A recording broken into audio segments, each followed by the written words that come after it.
வாடி.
ஓம் சாந்தி.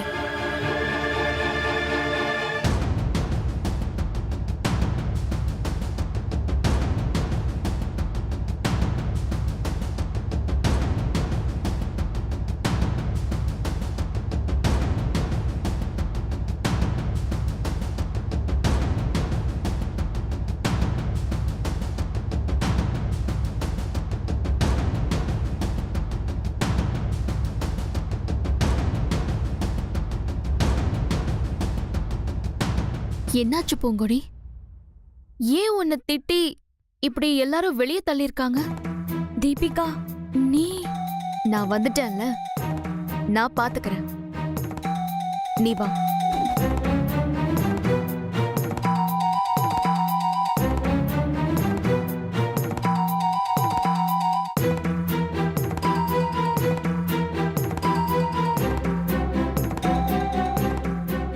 என்னடி white and ஒயிட்ல வந்திருக்கா? ஒருவேளை செத்து பேயா வந்திருப்பாளோ? இருக்கலாம். ஆனா பகல்ல பேய் வருமா? நான் சொல்றேன்ல, உள்ள வா.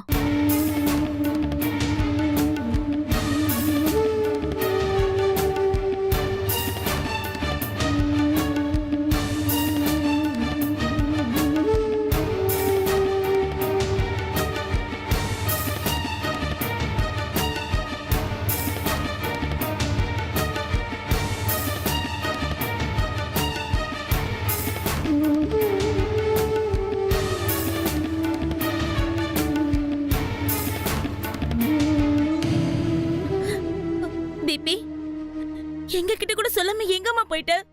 உனக்கு என்ன ஆச்சோ ஏதாச்சோன்னு தெரியாம நாங்கெல்லாம் எவ்வளவு பாடுபட்டோம் தெரியுமா? எப்படினாலும் ஒரு நாள் இந்த வீட்டை, இல்ல இந்த உலகத்தை நாம பிரிஞ்சுதானே ஆகணும்.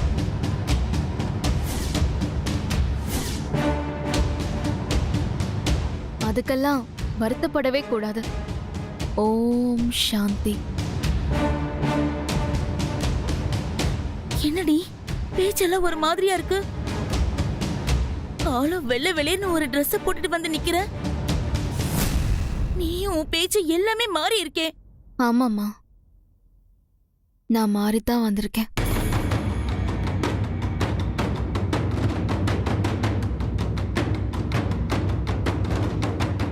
இவ்ளோ நாளா நானும் உங்களை மாதிரி இந்த உலக வாழ்க்கை தான் பெருசுன்னு நினைச்சிட்டு இருந்தேன்.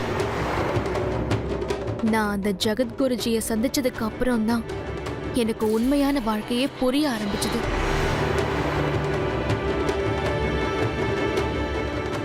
நான் இனிமே முழு ஆன்மீகவாதியா வாழணும்னு ஆசைப்படுறேன். ஓம் சாந்தி.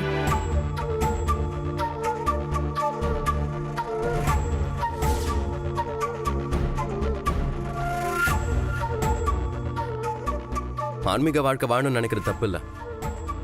நீ பண்ண பாவத்துக்கெல்லாம் அதுதான் பரிகாரம். டேய் சும்மா இரு. ஜீவாவை திட்டாதீங்க ஆண்டி.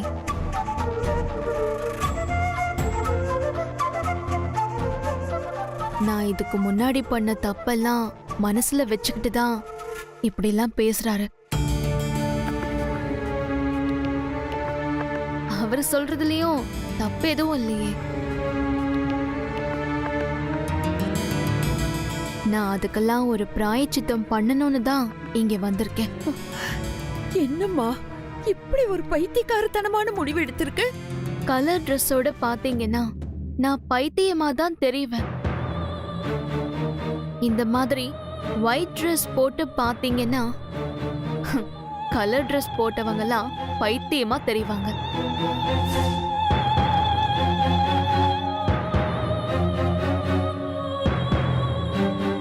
என்ன தீபி இப்படி பேசுற? கல்யாணம் ஆகலன்ற வேதனையில விரக்தியில இந்த மாதிரி பண்ணிட்டியா? வேதனையும் இல்ல, விரக்தியும் இல்ல, பக்தி.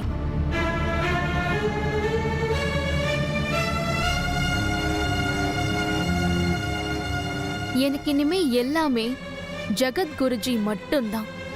ஓம் சாந்தி. ஏய், இப்படி எல்லாம் பேசாதம்மா.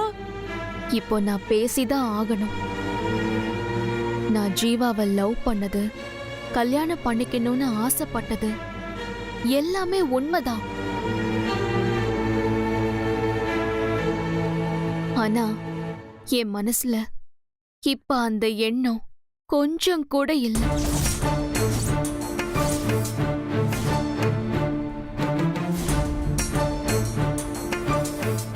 ஜீவாவை மட்டும் இல்ல, இனி யாரையும் நான் கல்யாணம் பண்ணிக்கிற ஐடியாவே இல்ல.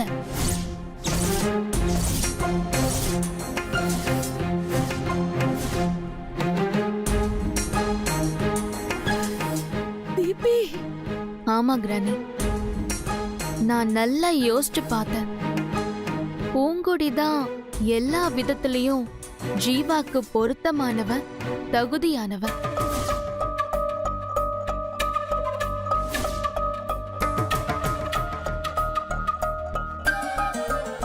அத புரிஞ்சுக்காம நான் நடந்துகிட்டதுக்கு இப்போ நான் உங்க எல்லார் முன்னாடியும் மன்னிப்பு கேட்டுக்கிறேன்.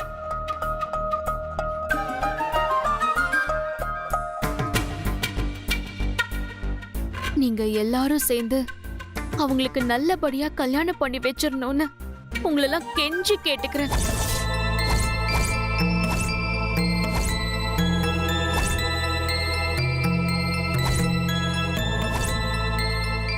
அம்மனே உன்னத்தான் கல்யாணம் பண்ணி வைக்கணும்னு அருள் வாக்கு சொல்லிடுச்சே, அத மாத்தி பண்ண சொல்றியா? அதே அம்மன் தான் பூங்கொடிய தான் கல்யாணம் பண்ணுவேன்னு ஜீவாக்கு மறுவாக்கு சொல்லிருக்கே.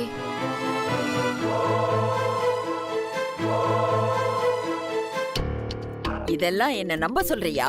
இதை யார் நம்புறீங்களோ இல்லையோ, நான் நம்புறேன். ஆண்டி, நான் இந்த வீட்ல தங்கிக்கலாமா? என்னது இப்ப திடீர்னு இப்படி கேக்குற? நான் எப்ப உன்னை போக சொன்னேன்? இது உன் வீடுதான், நீதான் என் மருமக. இல்ல ஆண்டி, நான் உங்க மருமக இல்ல, பூங்கொடி தான் உங்க மருமக.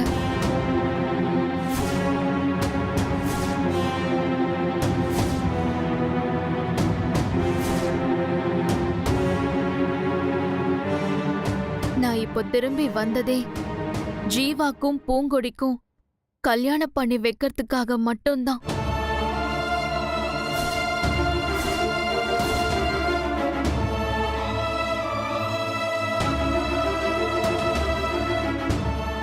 அதை தடுக்கிறதுக்கு நீங்கெல்லாம் பல முயற்சியை பண்ணுவீங்கன்னு எனக்கு தெரியும்.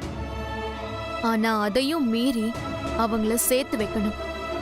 அதுதான் என் லட்சியம்.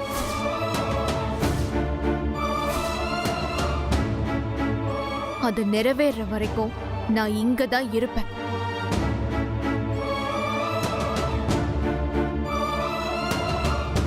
தயவு செஞ்சு அம்மா, கிரானி, இதை யாரும் தடுக்கிறதுக்கு மட்டும் ட்ரை பண்ணாதீங்க. எனக்கு ஏதாவது நல்லது பண்ணணும்னு தோணுச்சுன்னா இந்த இடத்தை விட்டு தயவு செஞ்சு கிளம்புங்க. தீபி, ஜீவா பூங்குடி லைஃப்ல இனிமே இன்டர்ஃபியர் ஆகாதீங்க. மன அமைதியோட வாழுங்க. மத்தவங்களையும் மன அமைதியோடவே வாழ விடுங்க.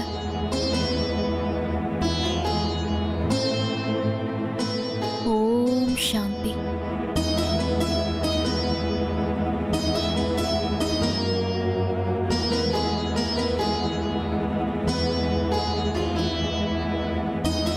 நீ வா பூங்கொடி.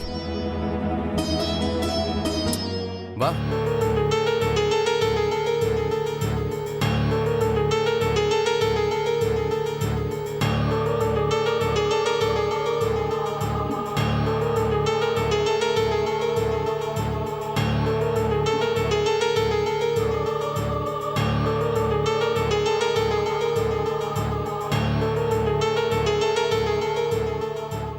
என்ன மாயா இப்படி ஒரு குண்டை தூக்கி போட்டு போறா? நீங்க ஒன்னும் கவலைப்படாதீங்க. ஜீவா தீபிகாவை தான் கல்யாணம் பண்ணிக்குவான். அவனை உங்க வீட்டு மருமகனா தான் நான் அனுப்பி வைப்பேன். இது நடக்கணும், நடத்தி காட்டணும்.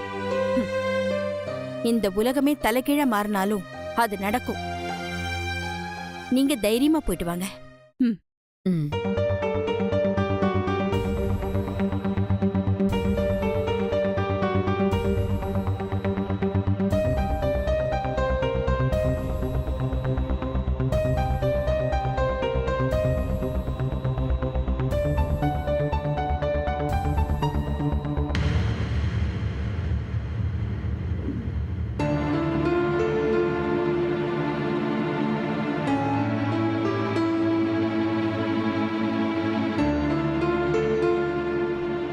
என்ன சார் தீவிர யோசனையில இருக்கீங்க? இல்ல, நம்ம கொஞ்சம் கூட எதிர்பார்க்காத மாதிரி என்னெல்லாம் நடந்துச்சுன்னு பாத்தியா? தீபிகா காணாம போனதும், அவளை நாம தேடினதும், அதை காரணமா வச்சு எங்க அம்மா உன்னை துரத்த பார்த்தது. அது கூட பரவாயில்ல. இவ்வளோ நாளா உன்னை இந்த வீட்டுல இருந்து துரத்துறதுக்கு கஜகாரணம் போட்ட தீபிகாவே நீ இந்த வீட்டுல இருக்கணும்னு சப்போர்ட் பண்றதை பார்க்கும்போது ரொம்ப ஆச்சரியமா இருக்குல்ல? நீங்க சொல்றதும் ஒரு விதத்துல கரெக்ட் தான் சார். ஆனா ஒருத்தவங்க கெட்டவங்களா இருந்தா கடைசி வரைக்கும் அவங்க கெட்டவங்களா தான் இருக்கணும்னு சட்டம் எதுவும் இல்லையே. திருடனா தெரிஞ்ச வால்மீகி தான் பிற்காலத்துல ராமாயணத்தையே எழுதுனதா சொல்றாங்க. தீபிகாவும் திருந்திருக்கலாம்ல. இல்ல பூங்குடி, என்னால அவளை நம்பவே முடியல. எனக்கு என்னமோ நடிக்கிறான்னு தான் தோணுது.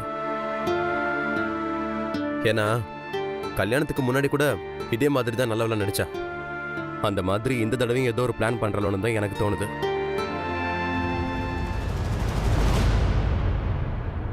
ஓம் சாந்தி.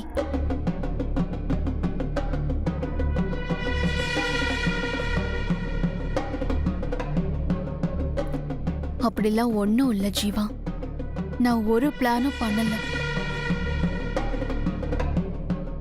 நான் உள்ள வரலாமா? உள்ளவா தீபி.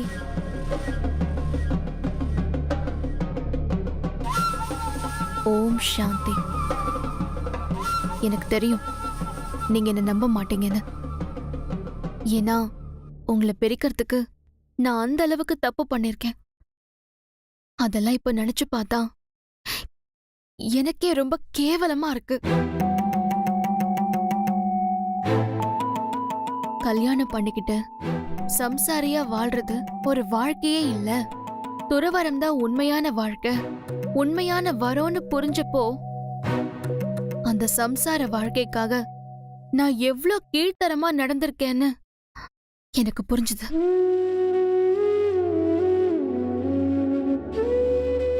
அதான் உங்களை பார்த்து பேசி உண்மைய விளக்கி சொல்லிட்டு போலான்னு வந்தேன். சொன்னாதான் என் மனசும் லேசாகும். நீங்க நான் எதிர்பார்த்த மாதிரியே என்ன சந்தேகப்பட்டுட்டு தான் இருக்கீங்க. சாரி, ஆக்சுவலா உன்னை பத்தி நாங்க தப்பாலாம் எதுவும் பேசல. ஜஸ்ட் நடந்த விஷயத்தை நாங்க ரீகலெக்ட் பண்ணிட்டு இருக்கோம். அதுக்குள்ள நீ வந்துட்ட. நீங்க பேசுனதுல தப்பே இல்ல. நான் என்ன கொஞ்ச நெஞ்ச அட்டோழியமா பண்ணிருக்கேன்? இவ்ளோ நாள் கெட்டவளா இருந்துட்டு திடீர்னு வந்து நல்லவ மாதிரி பேசினா யாரால் தான் நம்ப முடியும்? நம்ப முடியாமலாம் இல்ல. அப்படிலாம் சொல்லாத பூங்கொடி. யாராலையுமே நம்ப முடியாதுதான். அவ்வளோ ஏன் ஓ இடத்துல நான் இருந்திருந்தா கூட நம்ப மாட்டேன். நான் எப்படியெல்லாம் உங்களை ஏமாத்திருக்கேன். அதனால என்ன திடீர்னு நம்ப முடியாதுதான். இதனால எனக்கு என் மேலேயே வருத்தம். எல்லாம் சரி, அது போகட்டும். உங்ககிட்ட என்னோட ரிக்வெஸ்ட் ஒன்னே ஒண்ணுதான். என்ன பிரச்சனை வந்தாலும் நீங்க 2 பேரும் கல்யாணம் பண்ணிப்பீங்கன்னு எனக்கு சத்தியம் பண்ணுங்க.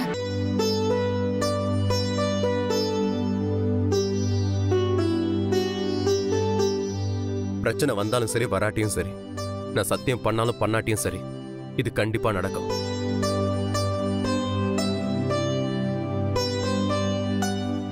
அப்படி ஒண்ணு நடந்துட்டா எனக்கு சந்தோஷம்தான். நான் வந்து பேசாம இருந்திருந்தா மாயாவதி ஆண்டி இந்நேரம் பூங்கொடிய அடிச்சு இந்த வீட்டை விட்டு துரத்திருப்பாங்க. அதை தடுக்கிறதுக்காக தான் நான் இப்ப இந்த வீட்லயே இருக்கேன். ரொம்ப சந்தோஷம். நான் சொல்றத நீ இன்னும் முழுசா நம்பாத மாதிரியே இருக்கு நீ பேசுறது. ஸ்டில் உங்க அம்மா பூங்கொடி மேல பயங்கர கோவமா இருக்காங்க. அதுக்கு முக்காவாசி இல்ல முழு காரணமுமே நான் தான். நான் அவங்க மனச அவ்வளோ ஸ்பாயில் பண்ணிருக்கேன். என்ன பிரச்சனை வந்தாலும் அத சரி பண்ணி உங்க கல்யாணத்தை நடத்தி வச்சாதான் என் மனசு ஆறும்.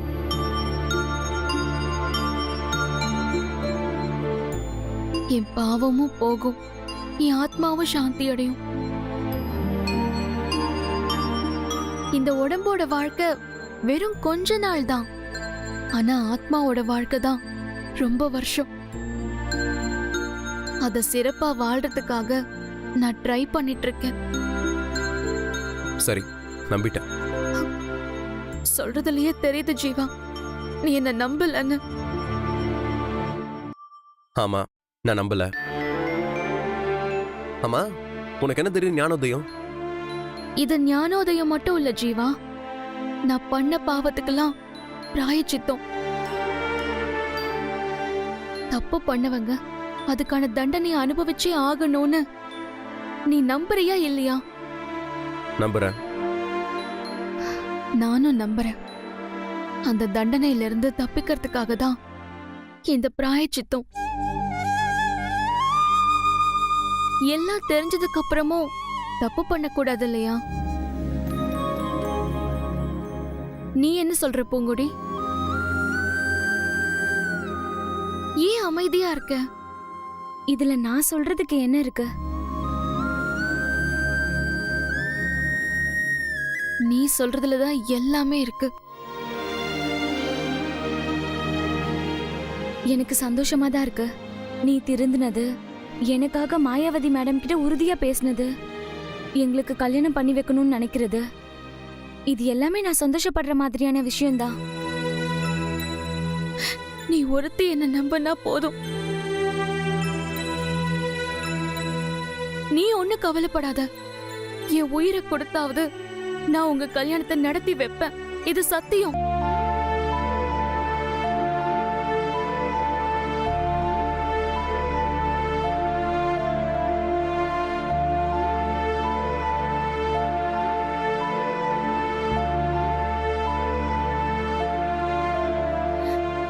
ஏன் இதுக்கு போய் கண் கலங்குற? கலங்கி இருக்கிறது என் கண்ணில்ல பூங்கொடி, மனசு.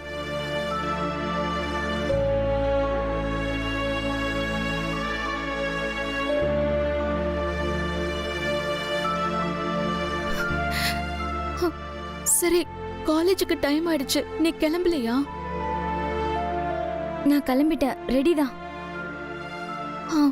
சரி, நம்ம எல்லாரும் சேர்ந்து காலேஜுக்கு போகணும் தான் என்னோட ஆசை. ஆனா உங்க பிரைவசியை கெடுக்கிறதுக்கு நான் விரும்பல. அதனால நான் எப்பவும் போல அனன்யா கூடவே வரேன். நீங்க வாங்க. சரி. ஓம் சாந்தி.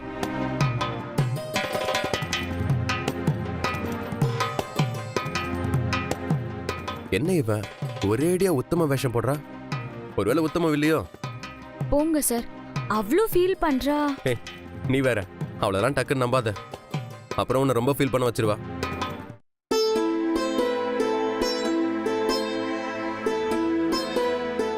காலேஜுக்கு டைம் ஆயிடுச்சு தீபி. நான் ரெடி ஆயிட்டு எவ்வளவு நேரமா உனக்காக வெயிட் பண்ணிட்டு இருக்கேன். சீக்கிரமா போய் ட்ரெஸ் சேஞ்ச் பண்ணிட்டு வா, நான் ஹால்ல வெயிட் பண்றேன். என்னோட மோட்டிவ் எல்லாம் உன் அண்ணனுக்கும் பூங்கொடிக்கும் எடுத்து சொல்லிட்டு தான் நான் வந்தேன். அதான் லேட்டு.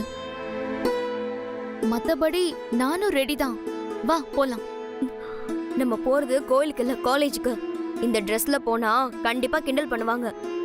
காலேஜ் கூட எனக்கு ஒரு விதத்துல கோயில் மாதிரி தான். யாரு என்ன சொன்னாலும் அத பத்தி எனக்கு கவலையே இல்ல. இனிமே என்னோட நிரந்தர ட்ரெஸ் இதுதான்.